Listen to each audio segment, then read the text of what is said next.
Greetings YouTube, Chuke here with Chuke's Outdoor Adventures. I'm here to review the Ares Aegis gun belt. And just a quick review, it's a really interesting belt. The first thing that sticks out at you is just, look at it, it holds its shape, it's so thick. I showed it to my buddy once, I was like, check out this new belt. And he's like, what the hell?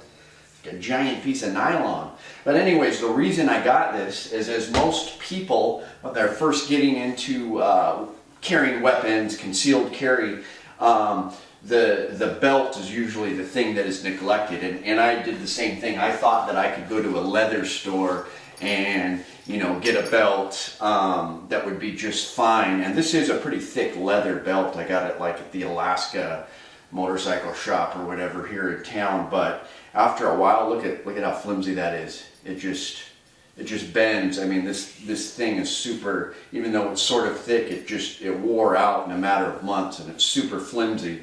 The only reason I didn't notice it was a crummy gun belt is because I use a leather holster instead of Kydex, and it was kind of hugging it to my body, so it was working. But man, what a difference. I ordered the Ares Aegis belt because that's what Felton used, and he showed it to me, and just an incredible belt. You notice a huge difference. It's just so strong it can carry the gun. You don't even notice the weight of it. The only drawbacks to this is there's a threaded, it's kind of its proprietary little holding system, but the cap off the threaded deal here can come off. Some people use some Loctite on it. This little band that holds can also easily come off as you're taking it off, but it's so stiff it can be difficult to even put on. It's kind of funny when you're depending on what kind of pants you're wearing and how the loops are spaced. It can be awkward to put on. You got to bend it a little, but otherwise it works just fine. Another thing, if you've got a close belt loop right here, it can be hard to turn it to the side for appendix carry, which is what I've been doing lately. But I still kind of do it a little more on the right side. So this is an 1 3/4 belt loop size. And just the thickness, they double thick this nylon or whatever the material is.